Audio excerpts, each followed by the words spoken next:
Hello and welcome to the Mindset Mentor on Sauga 960 AM. I'm your host, Tania Kolar.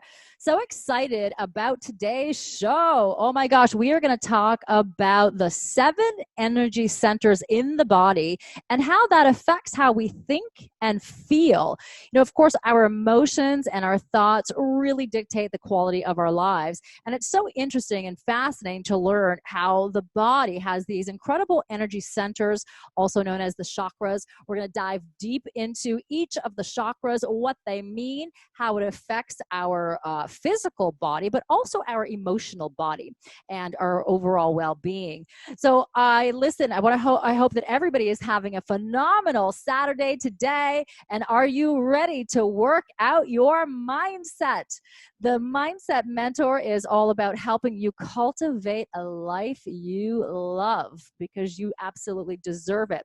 So what I want to do is just jump right in and welcome and say hello to my guest, Michael Philpott. He is a Reiki practitioner. He's also a medium. He's a TV host and so much knowledge. So it's such a pleasure to have you. Good to see you, Michael. Thank you so much for having me. Thanks, Tania. And also, by the way, my good friend, I've known Michael for about 20 years or so, right? It's been that long, hasn't it? Yeah, it's been fantastic. It has been amazing. It's so interesting because I'm sure in the evolution of all of our lives, our chakras, I would imagine, and the energy centers in the body are constantly evolving and changing. So I really look forward to getting into the details. And so I want to start, Michael, with what is an energy center? For those who have no idea what a chakra is, what an energy center is, let's take it to the real basic. Okay, so just for clarity and stuff like that, chakras is basically a Sanskrit word that comes from the Hindu or Buddhist traditions, right? And it means like spinning wheel, okay? And we actually have these all in their body. Now we have 7 of them that correspond directly with the physical part of the body, but also with the endocrine part of the body too as well, and a nerve plexus that comes with it. So what they basically do is they act as a transducer between what we call the spiritual energy, that energy that surrounds us, that gives us life force, and transmutes that in that vibration into a physical form. So if one of those centers is blocked or it gets damaged, that information cannot receive, or create harmony within the body, which also affects the mind as well. So basically what it is, if you think about it, it's just like a transducer. It sits just outside. And now again, it is a non-physical center, okay, that resides outside the body, okay? Just very much similar. If you think about acupuncture, I try to break the correlation between acupuncture and that because we deal with meridians. The meridians are, again, subtle energy within the body. The chakras are outside the body that actually affect the physical body on the outside. So it's energetic frequency, essentially. Does that make sense? Yes, each one has their own frequency, a set of frequency. They all have a set of information. They all have a set of memories too as well. Because actually the energy field around us, okay, is actually, there's various forms of energy that surround us, but it comes into 3 different layers. And we call it the finer physical body, which is on the first layer of the energy field around us. And then we have the astral body and then the soul body, which are all interconnected. And they actually work in that vibration to move that energy into your physical body. Okay. I mean, there's a lot of information here. So There's lots of stuff. Yeah. So what we're going to do is sort of break it down. And I would love to go into what are the 7 energy centers, and we'll take each one and really kind of delve real deep into them and understand the correlation between the different, organs or what have you, or the emotions that are tied to that. So let's start with chakra 1. I mean, is there a chakra 1 or how does it work? Yes, there is. There's basically one. It basically works from the bottom all the way to the top, okay? So the first chakra is what we call located. Now, they call it the root chakra. This is one of the root chakras that deal with survival. So the location of it is basically in the perineum area. So it's basically in your groin area, okay, where your kind of tailbone is, in between that area. And that deals with survival. All right, your survival of the species, because it's interconnected with our sexual organs, okay, because we're procreating, and that's a lot of energy that's stored in that area. So that's the particular area. So those particular organs, and again, this plexus of that is the inferior mesoplexic center in the body. So with that, those are the specific areas that we're looking at there. So that also affects the muscular system with the legs, the hips, the feet, and so on too as well. So again, it also works with the reproductive systems, obviously the prostrate of the men, the testicles, but also in the ovaries too as well, as far as uterus of the women too as well. So those are the particular areas. So again, we're dealing with survival. That's the main idea. So when you say survival, obviously life and, creation and all that kind of stuff, but does it go deeper in terms of, fear, fighting for survival in that regard, and stress? I think because especially right now, the world is experiencing a lot of stress, a lot of fear. So I'm wondering if there is that connection. 100%, of course, because that is our connection to the earthly plane. So when that gets damaged, it's again, as far as basically survival, it's like food, shelter, and even finances too as well. So one of those things get imbalanced, that causes a negative expression within that center, causing, again, a whole mess of different things that cascade through the rest of the chakras all the way up. And that is definitely an area that has been under tremendous stress. Basically, what we call the animal centers, and I'll get into that a little bit more, is the first three centers. As we go up, and I'll continue to go on, these really deal with, so from the first, second, and third centers are what we call this, they deal with the animal body and how we evolved as a species that way.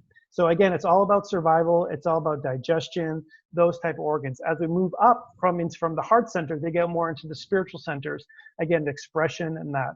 But then as we go on, let me just start off with the second center too. So the second center, of course, is just below your navel, about 2 inches below your navel. We call that the center, or they call it the sexual chakra or the sacral chakra. Again, that's going to deal with, again, bladder, your colon. It's about digestion, feeling connectedness too as well. The actual organs itself is not related directly to a specific hormone center, but they call it the cells of Leydig. Now this goes back to the cells of what? Leydig. Leydig. Okay. So these are particular cells that influence the reproductive system too as well. So those are very, very important too. And then as we move up, of course, this is the bigger challenge right now. What we're dealing with is the solar plexus or the celiac plexus of nerves, right? Which is our solar plexus, right? This is again dealing with power. All right, it's our negative power. So right now, we're feeling a lot of powerlessness. This is where, again, self-worth, but also anger. A lot of anger sits within that. So again, the expression of anger will be formulated and will cause an effect within these particular organs. So it deals with the liver, pancreas, stomach. So again, if you're angry, you get an upset stomach. Those type of emotions. As we continue up, we go into the heart center. Obviously, the heart center we always know with love, and that's our interpersonal connections between yourself, your family, and things like that. So also the hormone center within that is basically the thymus. So the thymus is basically what we call the love center too. It also produces oxytocin, which I don't know if you ever heard of. It's called the love drug, right? So high levels of oxytocin, but also works on the immunity too as well. So there's a lot of research with the thymus and how it correlates to interconnection with people is actually during the AIDS study when they were looking for vaccines and how they could affect that. They were looking at how HIV was actually affecting the thymus gland. And that was one of the things they did for research in that. And as we continue up, we go into the throat chakra. We talk about the center there, and again, it's a center for expression. And then from there, it also works with the thyroid. So thyroids with hydroxin, T3, T4. Those are, again, the top of metabolism. So again, if that's there, again, but also speaking to as well. So again, speaking your truth, which I always see. And then we get into the 6 and 7 centers. Now, these could be intertwined depending on which system you want to kind of follow. Sometimes they say this is the pineal center, and this one is, the pituitary center, and this is the pineal center. This one usually calls the 6th center, which deals with our connectivity to our source, our energy field, where we come from. And we call the pituitary gland the master gland. So that controls all the other hormone functions in that too as well. And so is that the same thing, Mike, as the third eye? Correct. Okay. So you get better clarity in seeing. So those are some, again, it's just more of a Cole's note. Again, you can get deeper into it, the various organs too as well. I didn't want to get into a deep anatomy class because I don't want to lose too much people if you get too sciencey. Yeah. People kind of go, yeah.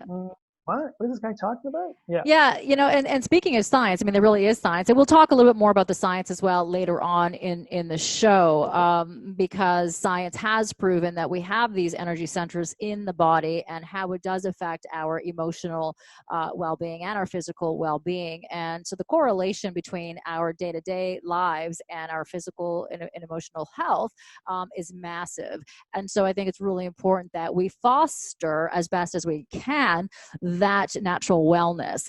And of course, you being a Reiki practitioner, I know that you utilize Reiki in order to help heal the health of some of those energy centers, or the health of the chakras, as they're also called. So I want to talk about some of the things that you had mentioned that are common for a lot of people, which you mentioned digestion. And I think a lot of people, much more so, I think, in the last decade or two, have allergies, sensitivities, food sensitivities, all sorts of intolerances. And so, I'm wondering, what is and why is there such a big, jump and surge in that? Is that connected to any sort of earth energies, right? Because we have our physical body energies, the 7 energy centers, but in my understanding, I believe there are energy centers of the earth. So I'm wondering if there's any sort of connection there, and why we would be experiencing all of this, and what we can do about it. What's the answer? Well, I think, there's a lot of validity to the understanding of how the Earth's energy and how it affects us, because we are energetic beings. We are kind of stuck in this monkey suit that we call ourselves, right? And we are these energetic bodies that actually project out energy, right? And we're influenced by the energies that surround us. So if there is turmoil and things happening within the Earth, in which there is right now, I mean, it's chaos in certain areas. And that energy affects us. We don't think it does in some ways, but it actually works that energy into the certain areas. So you're talking about digestion. So again, digestion deals with the solar plexus area, right? Or the third chakra, they call it. And basically the celiac plexus. So you think about celiac disease. Again, it's an area that's affecting this, again, the digestion, an ability to digest something. So there's an imbalance of energy in that system. Now, we always take for granted we're going to try to heal things, what we call matter to matter. So matter to matter is taking a pill, and that's going to affect the organs and that like that. There's been a lot of research now where you have to look at it. In order to really heal that, even at the cellular, even at atomic level, you have to go up from an energy level. So you have to heal energy with energy that causes that to transform into matter. And that will actually function from the outside, heal the energy that's surrounding the energy, the blockages in the energy. And that's what basically acupuncture does, is they eliminate the blockages that allow the flow of energy, the chi they call it, throughout the body, to help stimulate the body to a natural health.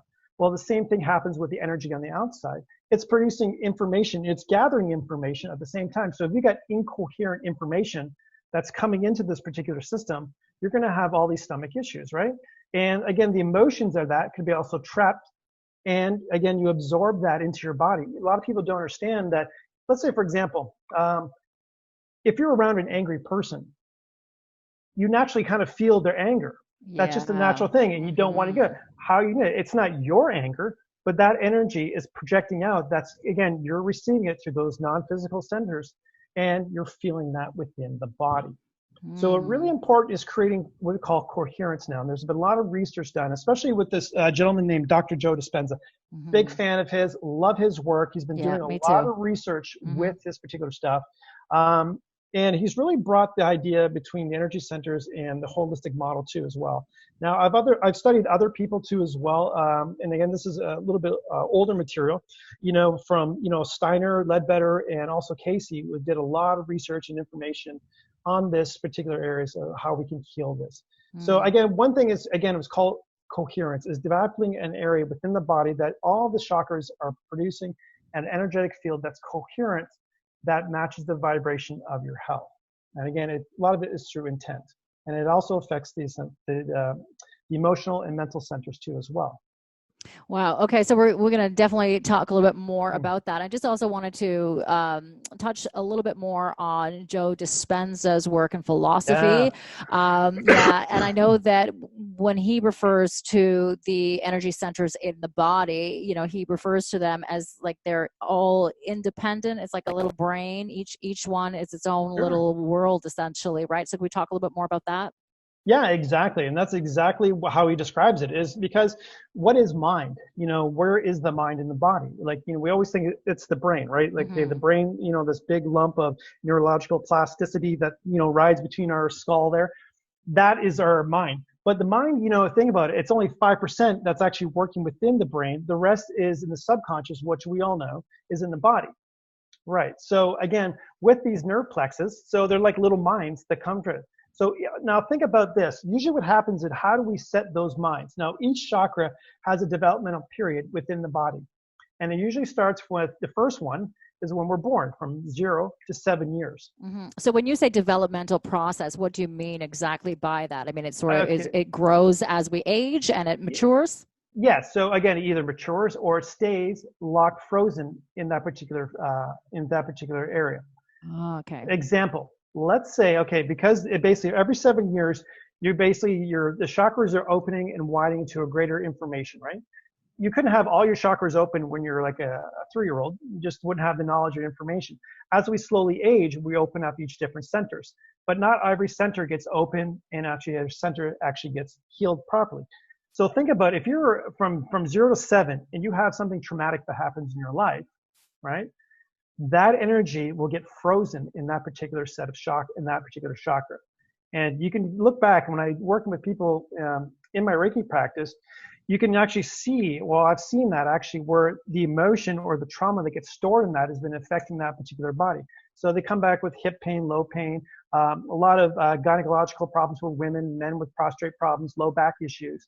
Again, that's the energy that has been frozen because of a trauma that they have suffered as a child between those periods. Now, of Mm. course, that's going to affect the second one. If your survivability and you don't trust the world, you think the world is fear, that's energy is going to be stuck in that. So the energy is not going to move forward and actually heal or actually open up the second one properly. Because now you're basically all your experiences on the first chakra. You don't feel safe. That energy transfers in the second. So you don't trust. And Hmm. again, you don't trust. Again, you have low self-esteem, things like that. And again, it continues on. So again, from 7 to 14, that's when the second chakra starts working. And then from the third, it's 14 to 21, and so on and so on. Okay. Interesting. So Yeah. yeah. So again, these are going to have stuck traumas within that.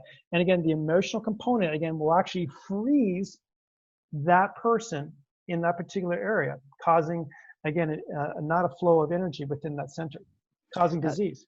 Right. And, certainly the good news is that we have the ability to heal our chakras to get that energy flow moving so that we can release some of the emotional traumas that we have experienced. And of course, many people on this planet have experienced various levels and degrees of trauma. And so I think a lot of people do have difficulty pushing past maybe one of those chakras, or they're held back in life.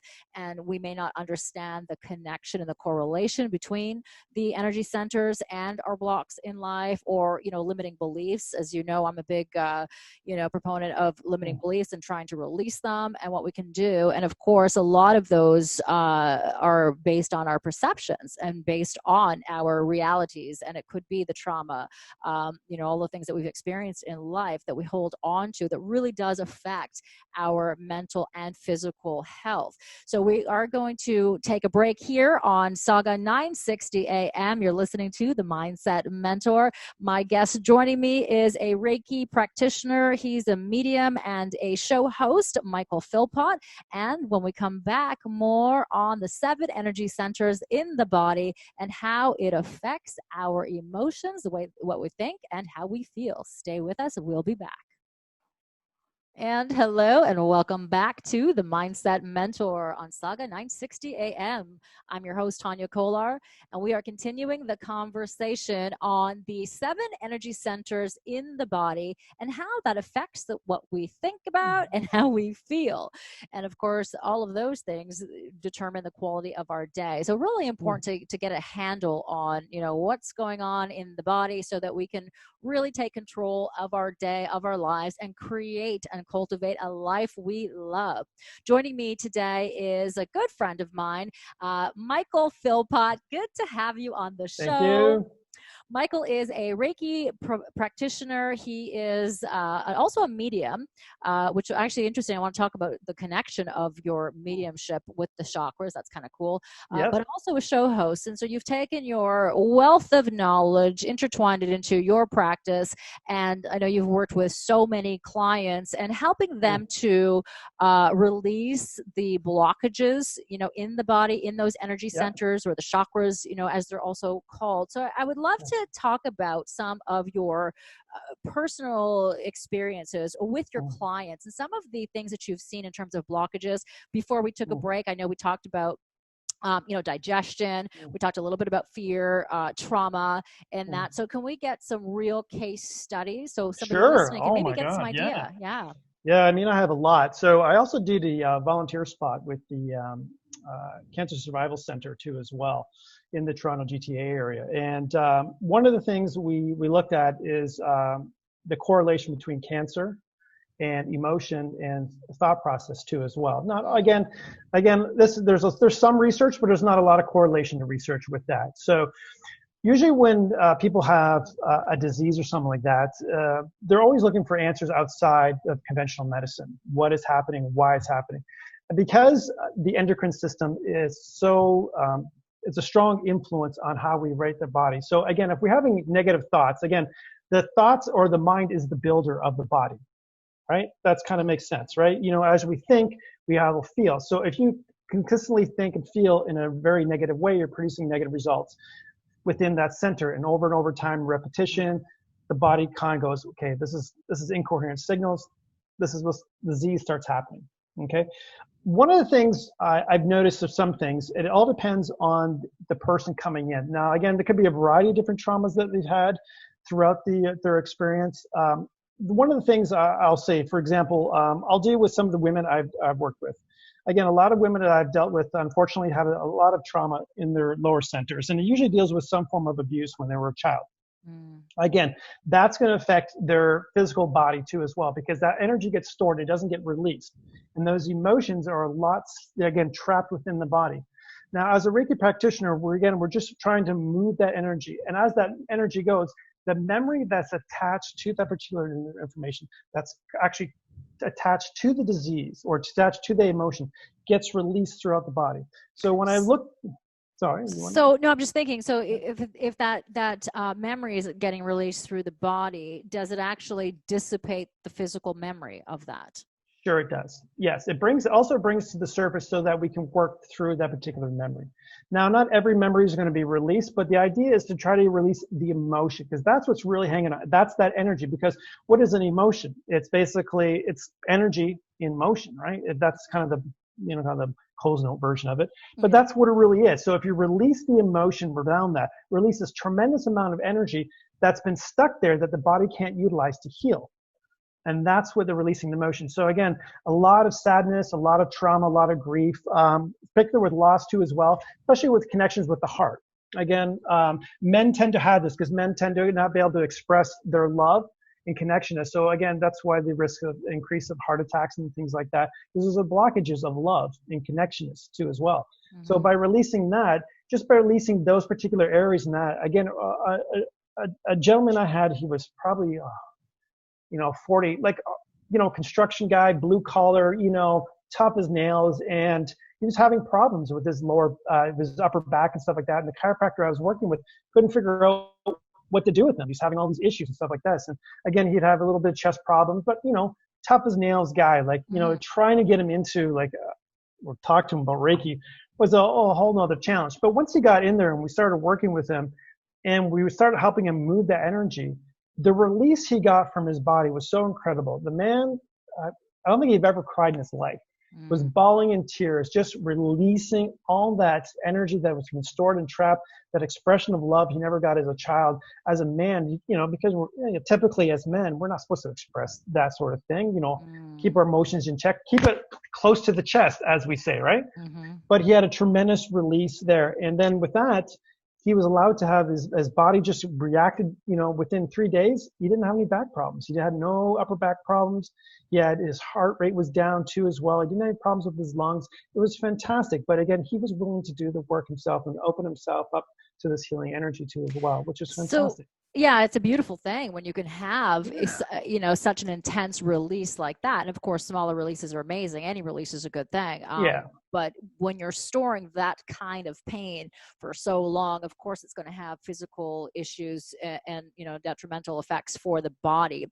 So I want to talk about how we can personally heal ourselves and try to release some of the blocks in our body and in those emotional energy centers. And what can we do? Or Yeah, is there something we can do? oh my God, there's so many great techniques out there too as well. So you have to take the approach of it. Again, as far as holistic goes, you have to look at it mind, body, and spirit too as well. You have to bring those in together, not just focusing on the one, but you have to use all correlations of everything. So a big fan of acupuncture too as well.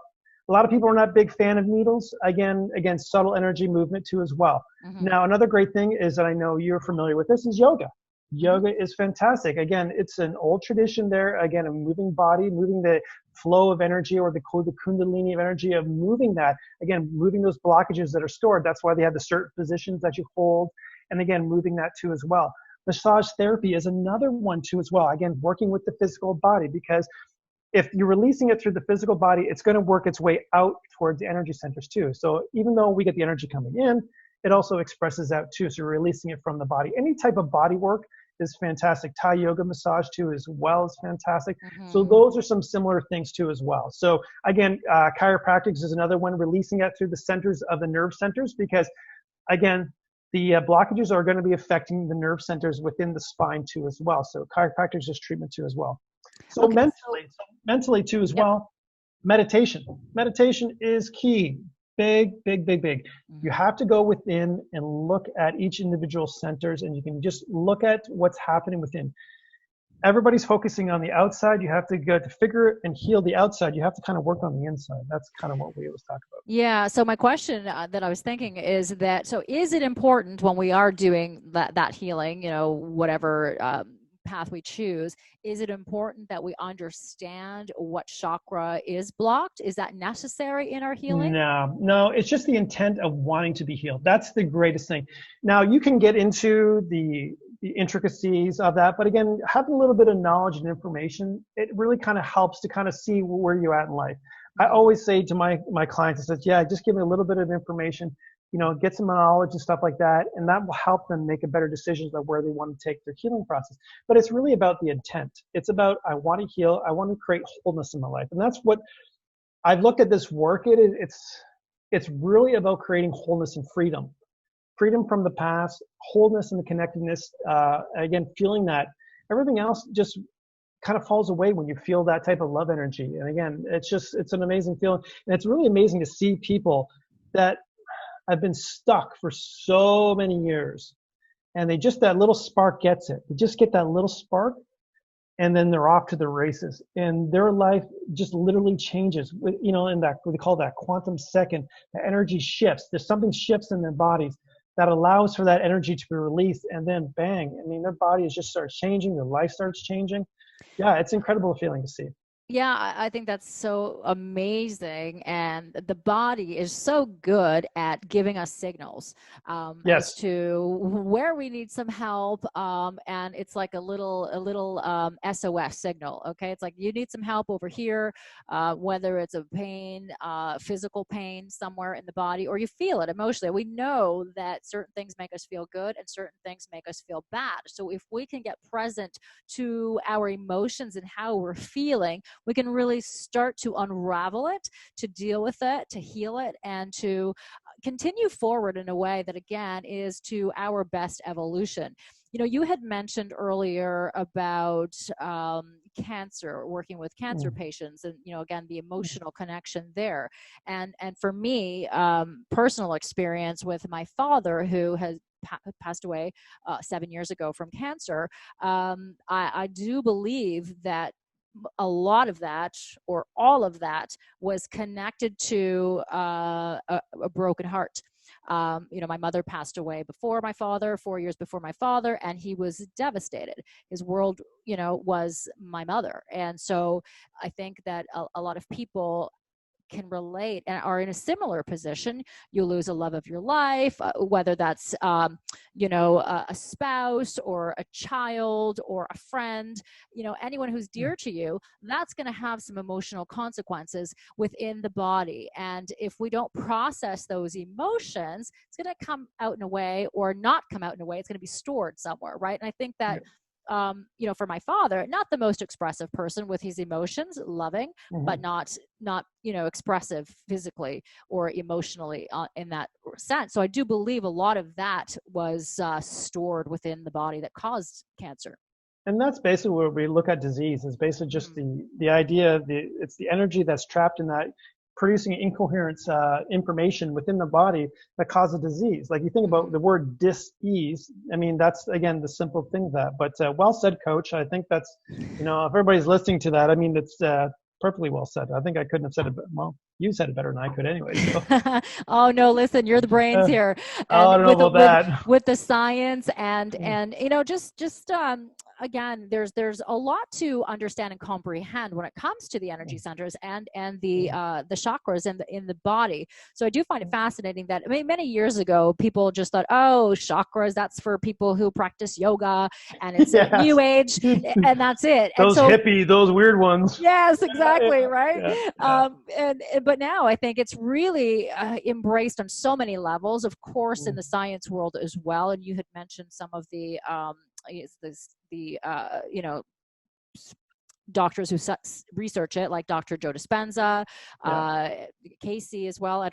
Is it Edgar Casey? Yeah, Edgar Casey. Yeah, and he basically, a lot of his information came through psychic channels and stuff like that. Yeah. He accessed higher information of knowledge, and which gave him the information that, because a lot of his readings were basically done on health. So he was doing health readings on people, basically diagnosing from this particular state that he would go into a trance, and he would get basically information, detailed information of what's happening within the individual's body, and then prescribe certain treatment for that too as well.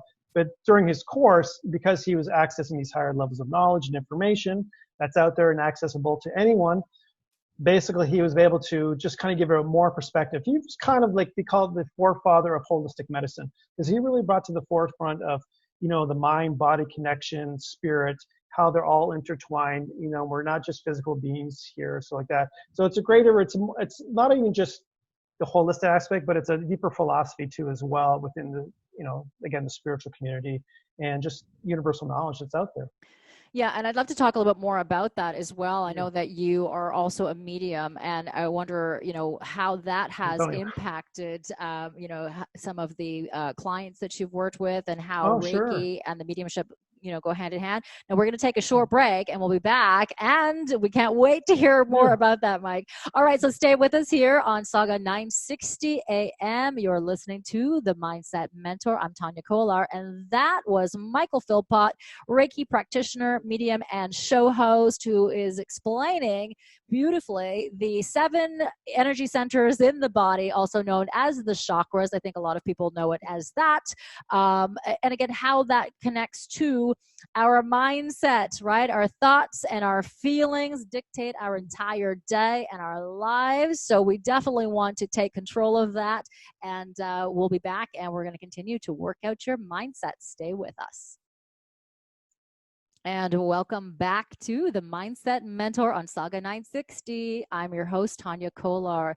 Listen, today is Saturday. It is a beautiful day, and I know you are going to create the life you love because it is within your control. So right now, we're going to continue the conversation on the 7 energy centers in the body and how that affects the way we think and how we feel. My special guest joining me today is Michael Philpott. Michael Michael is a Reiki practitioner. He's a medium and also a show host. And so we're going to continue the conversation about, the chakras in the body and how mediumship can actually help to release some of those energies. And I'd love to delve into some real life cases for you, Mike, dealing with people and how you were able to, first of all, pinpoint some of their blockages in the chakras or the energy centers, as they're known as, and how you were able to release them.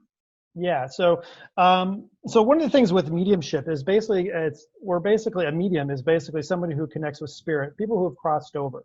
Mm-hmm. And with death and loss and stuff like that comes a lot of grief, a lot of guilt, sadness, and stuff like that. And that's, again, those emotions, sometimes we hold it in, we not want to express it, and they can cause problems.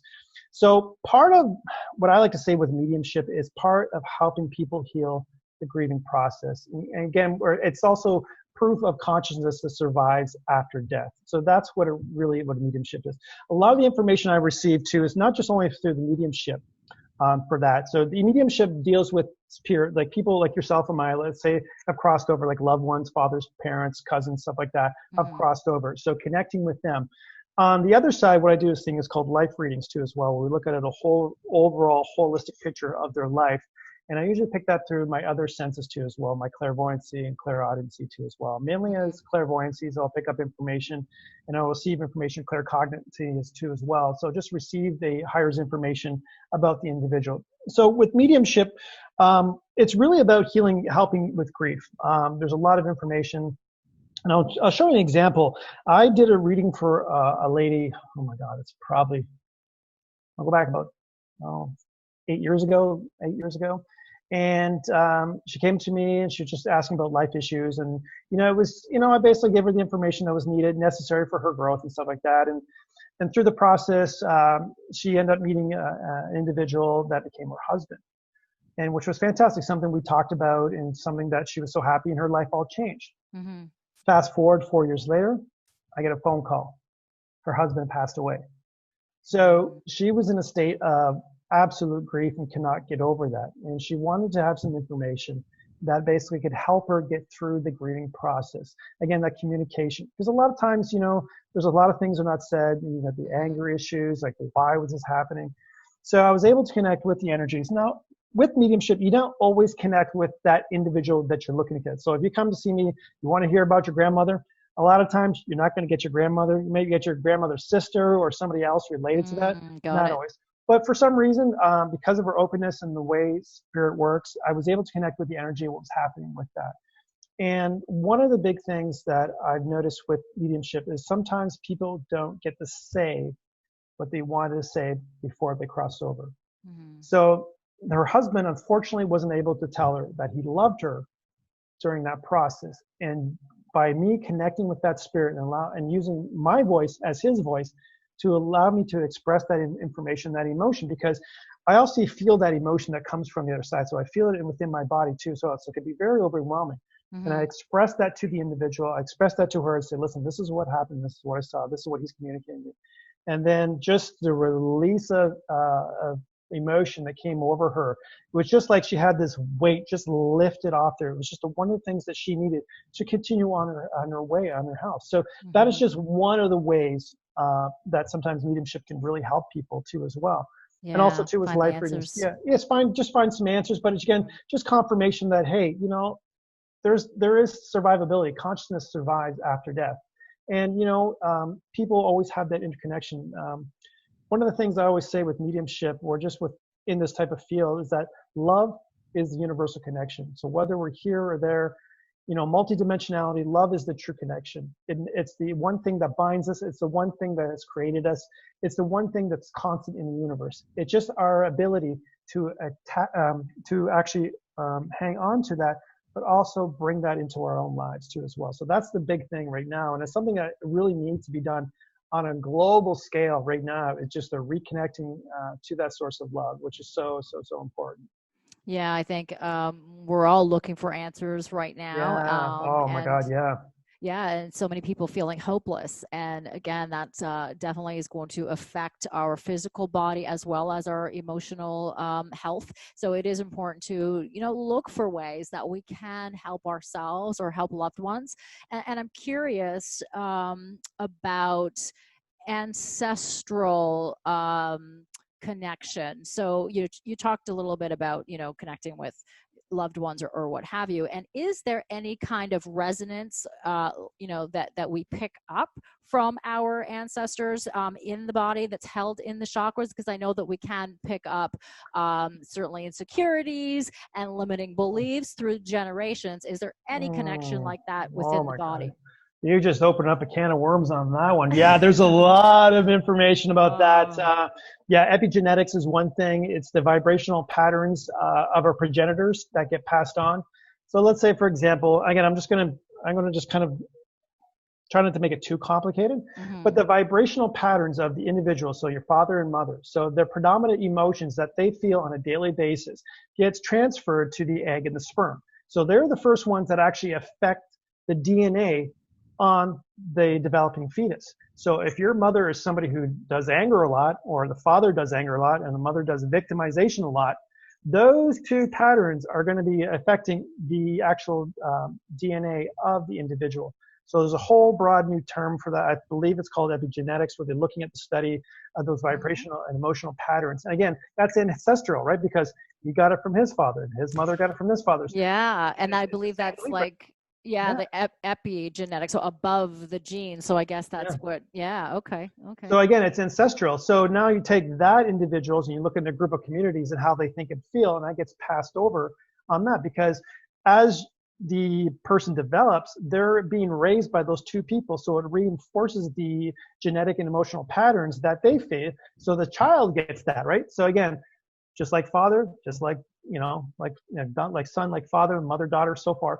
And then they pass that on. And if it doesn't get healed or get stopped, and try to heal that and change that, that's why it's so hard. You see, as a human species, it takes us so long to really elevate and change our consciousness, because we just keep passing down the same stuff that our parents did. And we can look at that. Sometimes, you look at yourself and go, I'll never be my mother. I'll never be my dad. And then you look at it and it's like, wait a minute. And you're like, Like boy, am I ever so much like them. Yeah. Yeah. True, And right? yeah, and then you pass that down too as well if you have children too as well. So it's really important. I mean, there's a lot of study about, childhood. I mean, there's a lot of, about development of babies and about disease too as well.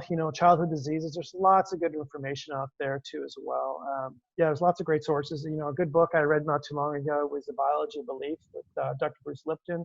He talks about things like that too as well. Yeah, there's a lot of good information out there. But yeah, that's another crazy thing too as well. And then also too is that all these different vibrations, because they're talking about vibration.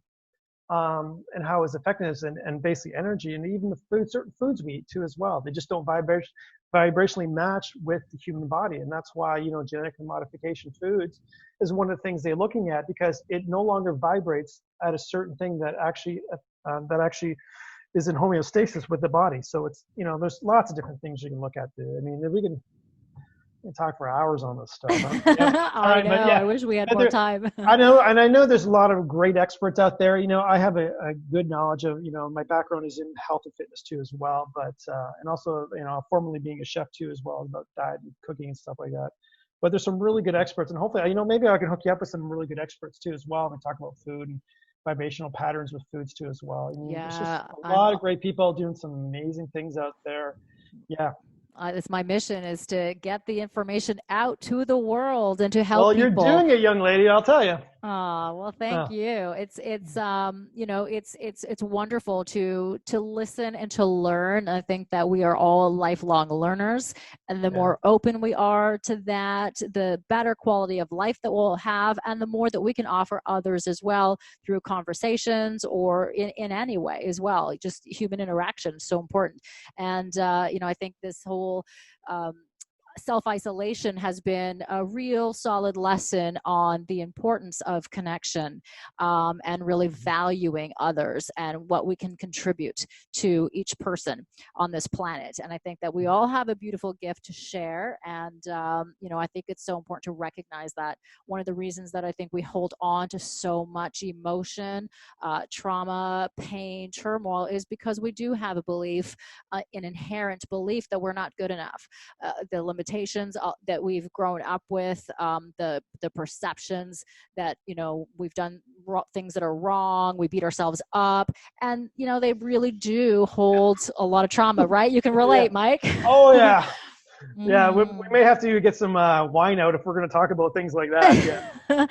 And, it's a deeper conversation, isn't it? It's a Yes. heavy conversation, but I think it's so Yeah. important. And so we have to look at the body and the mind and say, how can we help ourselves? So we just have, a few minutes left. So if you can help us, Mike, in terms of, what can we do to start releasing some of the traumas in any of those energy centers, in the body, and how we can start to live the life that we are meant to live. Well, just some basic stuff. I mean, again, every individual is going to be different, and their evolution on their journey is going to be different. One of the main things is meditation. Big thing on meditation. It allows you to calm the inner body, allows you to create greater awareness what's happening within your body. Mm-hmm. When you go into meditation, are you feeling frustrated, anger? That's the energy that you're putting out in the world. Those are the thoughts and feelings that are coming out. Are you feeling sadness and grief? Where's that coming from? Gives you a general awareness. There's some great meditation techniques out there. Again, Joe Dispenza's got some great stuff out there. Big fan of his stuff. But any type of meditations that you can do, just consciously go in there and feel that is fantastic. Once again, depending on the COVID situation, if you get into some type of body work, so whether it's massage, acupuncture, chiropractic, combination of those two as well, helps release that out of the body. They always say the issues in the tissues. Again, those are great things. Eating healthier foods, making better choices that way. And those are some simple things. It's not, a lot of things. Doing some energy work, yoga, getting outside, being in nature. Being in nature is huge. The energy fields around that, being around trees, sitting in the grass, getting grounded too as well, which is really, really important. Taking your shoes off, getting your feet in the grass. If you live in the city, there's a little green space, just take your feet and get them in the dirt, get your hands in the dirt, stuff like that. Yeah. Tremendous healing effects there. Mother Nature is fantastic for that. There's some basic stuff there too as well. But the main thing is just be kind to yourself. Really take time and just really love yourself. That's one of the things I've seen that a lot of people don't do. Just love yourself. Take the time that you're an amazing human being. You're living this life. You're here on this earth. Give yourself a pat in the back for even being here. It takes tremendous courage to kind of involution into this monkey suit and be here for 80, 90 years and trying to figure this stuff out with no manual and trying to figure out no manual. Yeah. But just, really love yourself and just know that you're an amazing human being. You're greater than you never know that you could possibly be. And that's the one thing, just look yourself in the mirror, give yourself a pat in the back and say, what? Yeah, I'm awesome. I'm awesome today. Yeah. Yes. And then once you start doing that, you just have a greater expression of love, and then that spills over to everybody a part of your life. And you're basically walking, around just healing people with your energy, and that's fantastic. So I think that's great advice. And even in those moments where you're not feeling awesome, tell yourself you are awesome anyway, right? Yes. Because you will start to believe it. Let's create those new neural pathways. Yes. Condition the mind. Yes, exactly. Well said. Yes. Well, listen, Michael, I want to say thank you so much for being on You're the welcome. show and joining us. Thank you so much for having me. I appreciate it. Yeah, it's been fantastic. The work that you're doing with your your radio show, all the courses that you're doing, it's really been, it's been a pleasure. Well, it is a pleasure. I mean, it definitely is. I mean, to all the work that you continue to do is fantastic. So keep it up. So. Thank you. Well, I always, reach out to my good friends to help spread the word and the mission, and we're all doing this together collectively. And so I thank you, and thank you to the listeners for tuning in and letting us help you work out your mindset. We want to think of our mindset as a muscle. It's like a muscle that needs to be strengthened and developed and conditioned over time so that you can, have that optimal health, and you can absolutely work out your mindset our minds are very plastic, of course, as we age, not as malleable as when we are younger, when we are open to more information. But we do want to know that we can absolutely create a life that we love. And don't ever give up. Never give up on yourself, and always make sure that you foster self-love. So key, so important. You deserve to live a beautiful, extraordinary life. And thank you for tuning in to the Mindset Mentor here on Sauga 960 AM. See you next Saturday at 11 a.m.